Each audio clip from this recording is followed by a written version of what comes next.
Greetings, dear ones. I am Kryon of Magnetic Service.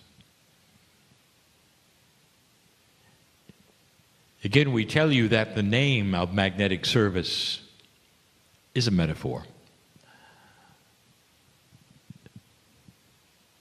For the magnetic grid of this planet contains that which is what we would call the posturing of consciousness. We've told you before that you could not live here without it. The fact that it had to change in the early days to reposture itself and get ready for what's coming. That's the service that I originally have come for, and now I am a messenger. People have said, well, where do you really come from, Kryon? I told you this morning, and I am not an entity, and not singular. I'm from the creative source just like you are. I represent pure consciousness of love and compassion.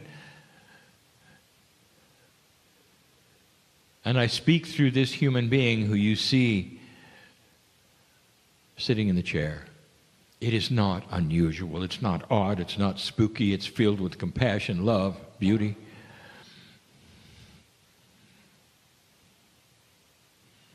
You see this as so odd and so strange, and it's not.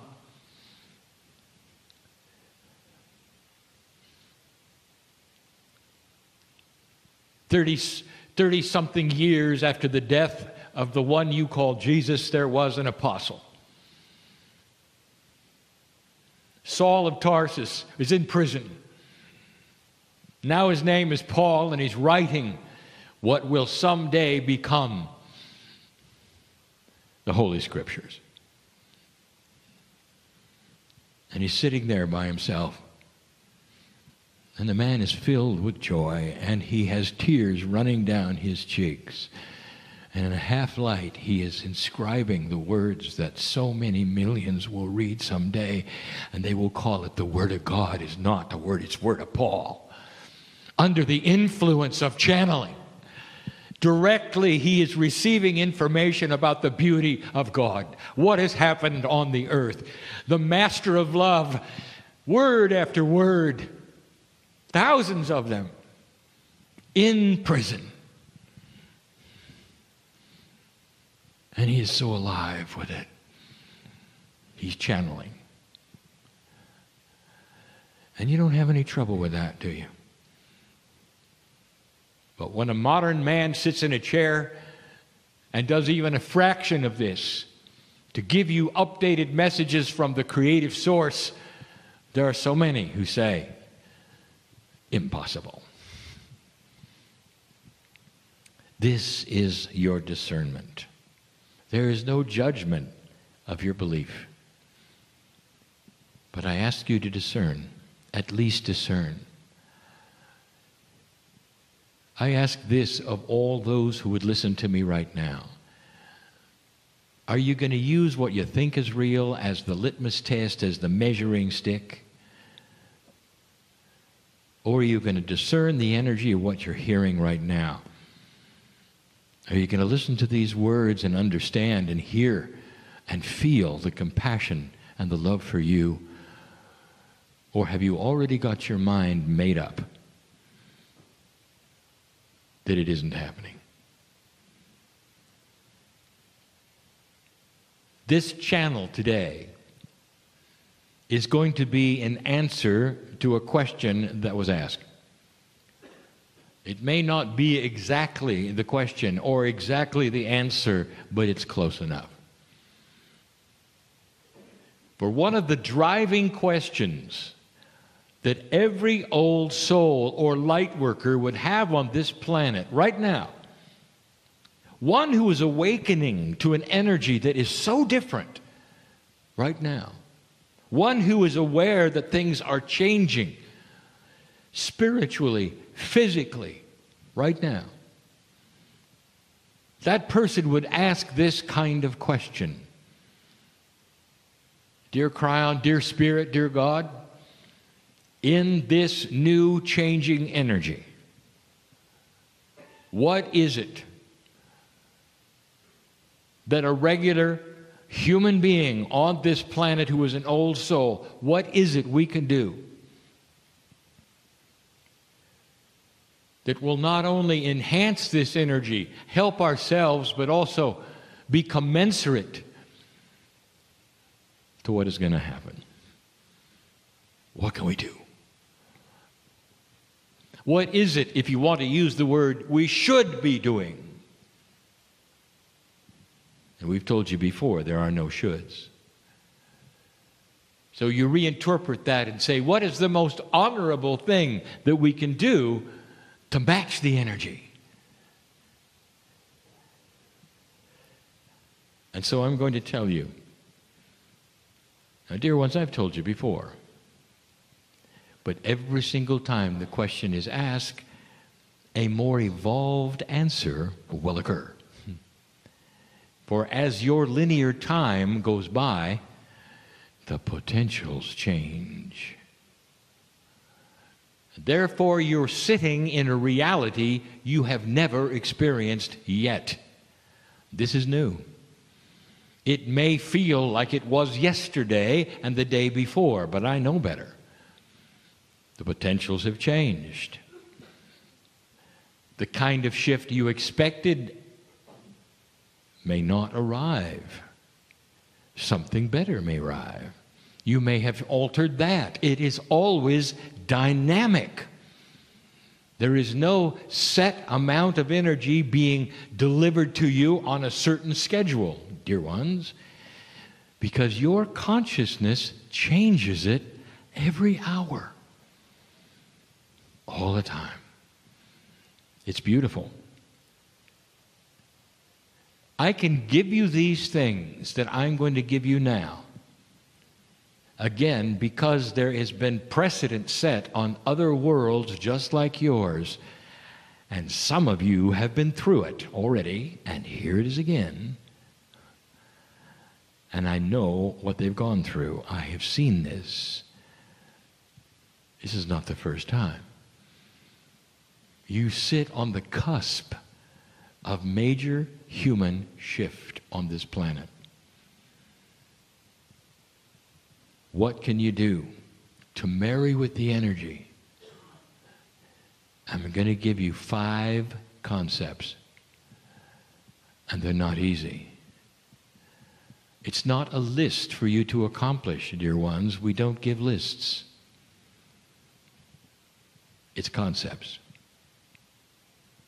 And the very first one, I will say, is primary. And that is to say, not more important, but first. There's a difference.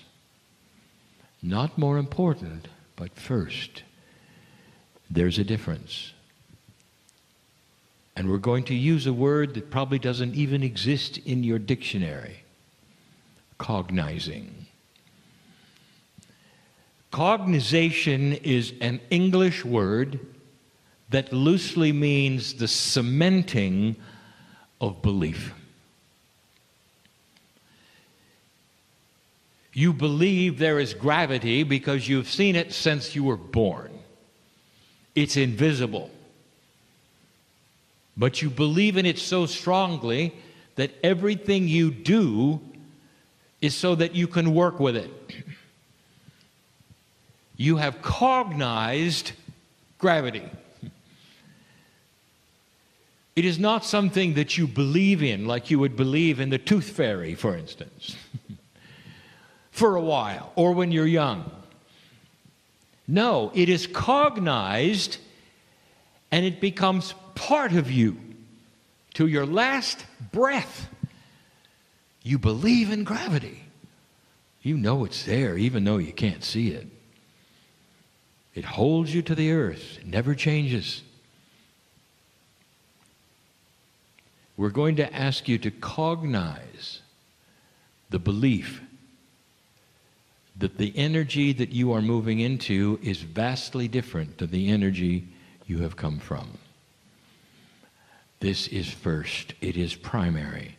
You have got to cement this into your belief system so strongly that everything you do from now on recognizes The new energy is the new normal. It's never going backwards. It's part of a new plan. It's almost like you died and came back with new gravity. Like suddenly the gravity was lessened and you can do more things, and it's forever. And so you cognize this. Dear ones, it has to be first of the five, because you won't be able to do anything else unless you believe that this shift has happened and it's real. The shift is dynamic. It continues to change. But like you turn a page and you're reading new words in a new novel, the page stays turned. You don't go back and read what happened before it. The page got glued to all the others before it, and you can't get back to it. You are now past the page turned, experiencing the new energy, and that is the new gravity, and you cognize it. Believe that it's happening. Now, I keep saying this because there are those who aren't getting it. Because there's always that part of you that says, well, maybe it's not happening. You've got to get past this one. Every waking moment is the new energy. And you're part of this. And that is why you were born at this time, dear one. Old soul, are you listening to me in the chair and all the places perhaps not in this room? You wonder why you were born now. You want to know why things are happening to you that need to happen to you now. Maybe it's so you'll believe.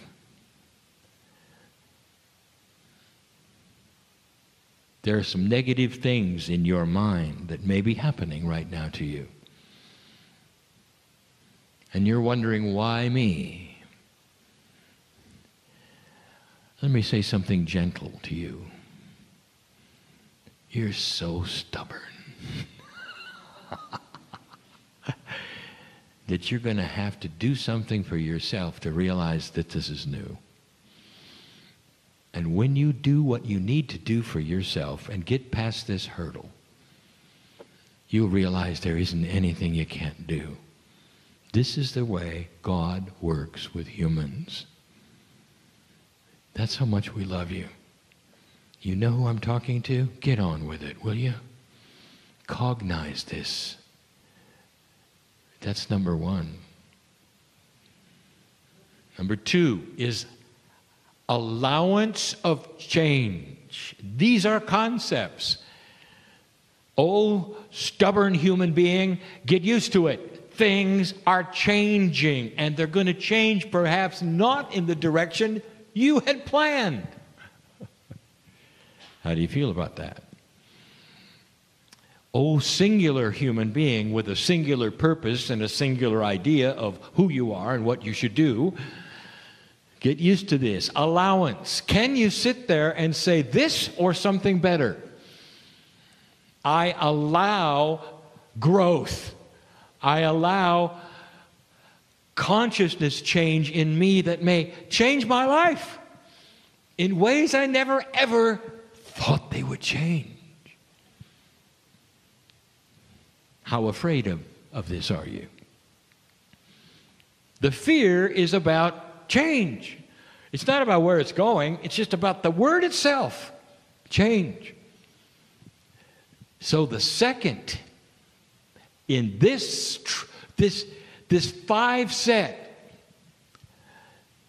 is allowance of change. Now look at the numerology of these things. Number one is always new beginnings. That's easy. You got to believe. Number two often deals with duality. And duality really is the primary fear of change. You just don't want this thing to move off that center point that you're used to, do you? Between light and dark. The duality that you've been used to, that balance between light and dark, is comfortable. Now suddenly, Spirit wants to push it a little so that you capture a little more light, so that the darkness starts to diminish in your life, and it's going to change everything. Do you allow it or not? Belief. Allowance. Allowance of change. From the other side of the veil, we look at you and we say everything that you're going through is like breaking old habits. They're just habits, that's all they are. You're like someone who has superpowers. You can fly. This is a metaphor. And you walk on the earth knowing that everything before said you couldn't fly. And we're saying you can. But most of you won't. It's just too comfortable to walk around. The metaphor is clear. Allowance of change. So the next three are more practical, but very difficult. With your belief intact, with that which is your allowance for things to change, your conquering of duality, you're now ready for one of the biggest steps. Number 3, compassionate action. Everything you do from a standpoint of compassion. You're going down the road and you're in your vehicle and somebody cuts you off and honks at you and they're an idiot and they're a fool. And how do you feel? Is it possible to take that scenario to a compassionate level? And the answer is yes. First of all, don't let it affect you. Because you're a compassionate person, the buttons of anger, frustration are disconnected to the point that all you can think about is that that person is having a bad day. So you back your speed off so that they have an allowance. You give them more space so that they'll feel better. There's no grudge you hold. You don't yell at them back. You have a compassionate action in everything you do.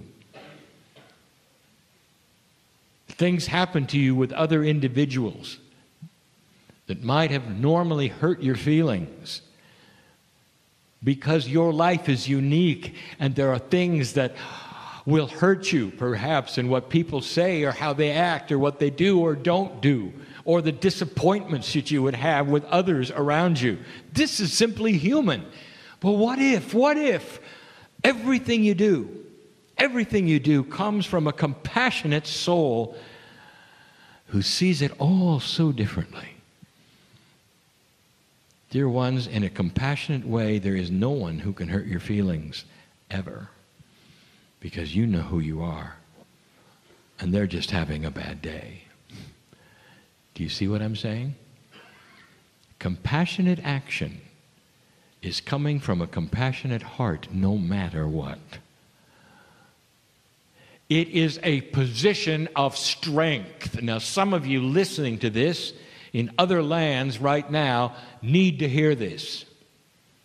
It is not a weakness to be compassionate. The masters of this planet exuded compassion.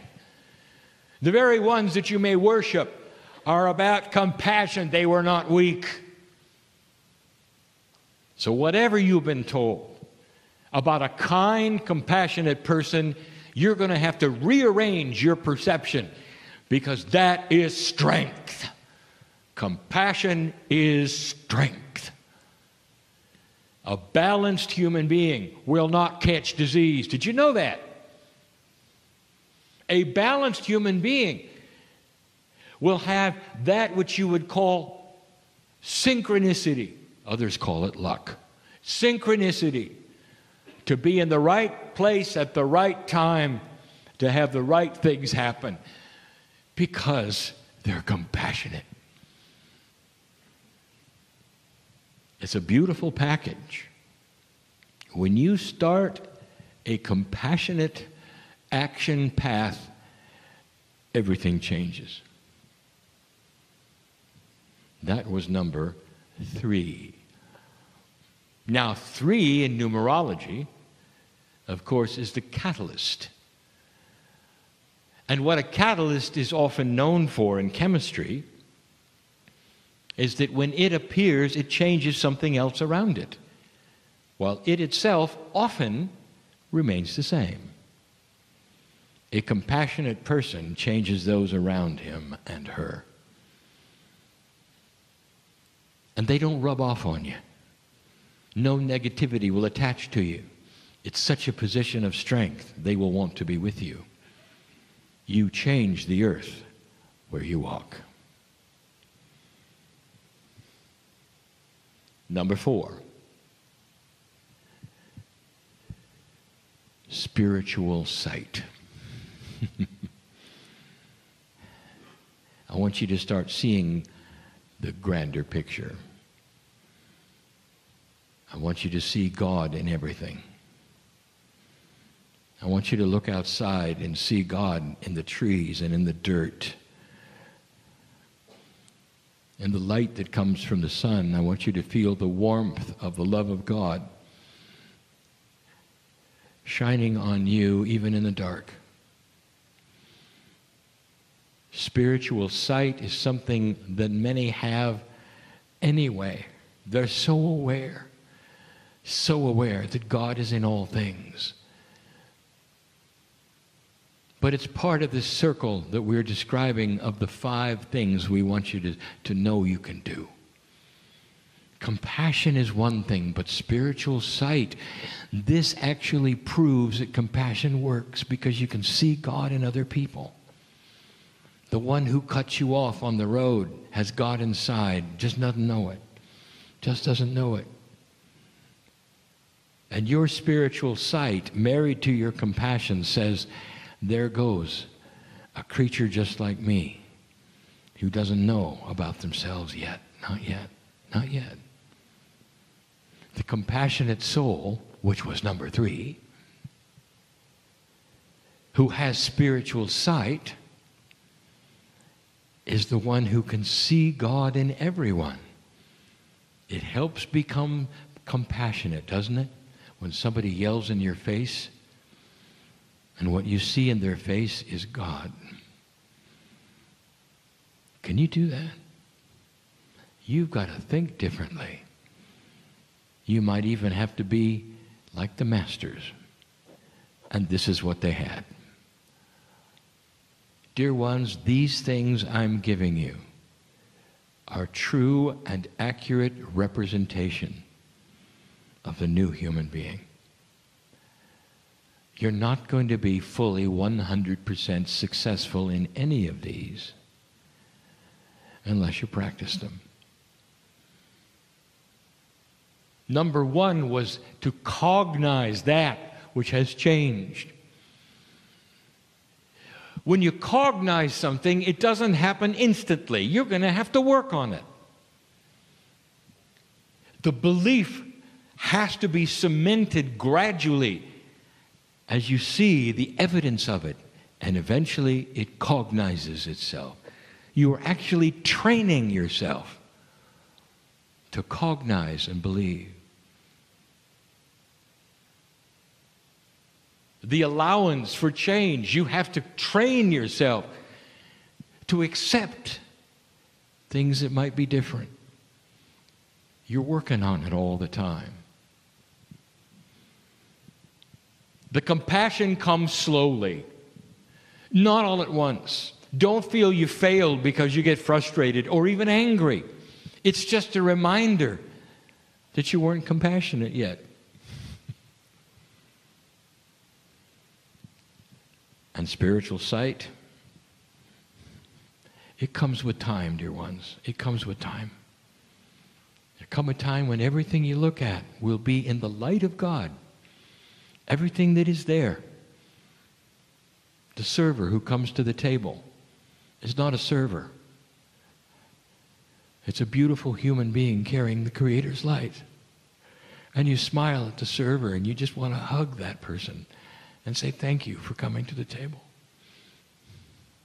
You treat each other differently and you're kind, and it's not a weakness, it's a strength. It's the biggest strength you could ever have as a human being, to see God in others. You go outside and you see God in the trees,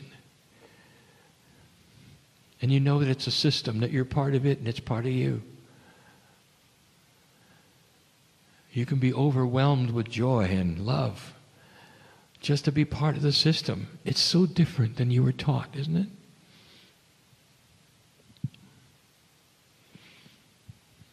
We've saved number 5.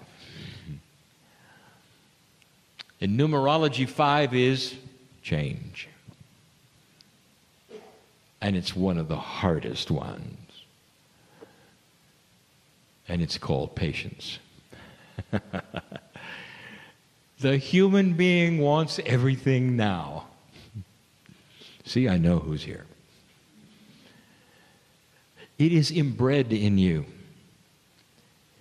We've discussed this so many times. It's entrained in you.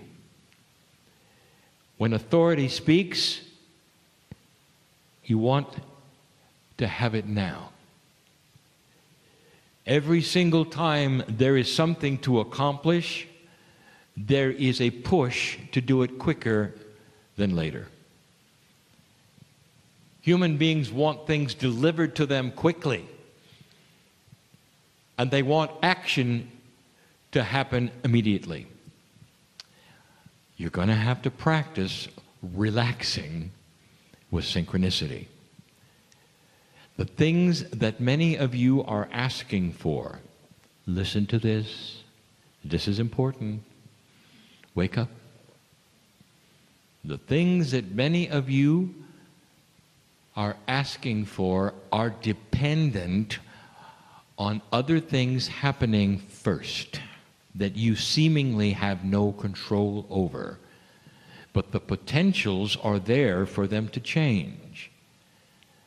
If you can wait for it and not be frustrated or angry, that is the task. Years and years ago, when I first started channeling with my partner, we talked about having the ticket to the train and standing on the track. You have earned and paid for the ticket. The train is coming. You just don't know when. And so your patient person will know the train is coming, be comfortable with it, and have a nice time waiting for it, instead of complaining that it's late. Patience. Spiritual patience is gold. It's hard. Every single one of these 5 things is not intrinsic to any of you. You weren't born with any of them. And that is why they're difficult and so accomplishable, dear ones. Don't work on them one at a time except the first one. Make it first. Cognize what you're doing, understand and believe. And then the rest of them you can work on all at once. Some of you will be better at one than another. That's just because you're unique. Don't compare notes and feel that you're doing it wrong. Did you hear me? There's a tendency to get together and homogenize everything into a list and make it so that if you don't measure up to the list, you're not doing it right. You can't do that. Not with these things. Not with the individual soul that you are, having lived so many lifetimes. You know what you did the last time you were here. It impacts you right now to how good you're going to be at these 5 things. Some of you are ready for them. Some of you are not. Some of you will have to practice harder than others. I want you to know that this is totally and completely normal, acceptable before God. You're not going to fail. Don't compare yourself to others. I want you to look straight ahead into the eyes of the Creator and know that you are God and that everything I have told you is true and that everything I've told you is possible is possible. And that's just the beginning. That's what I came to tell you today. I'm Kryon in love with humanity. And so it is.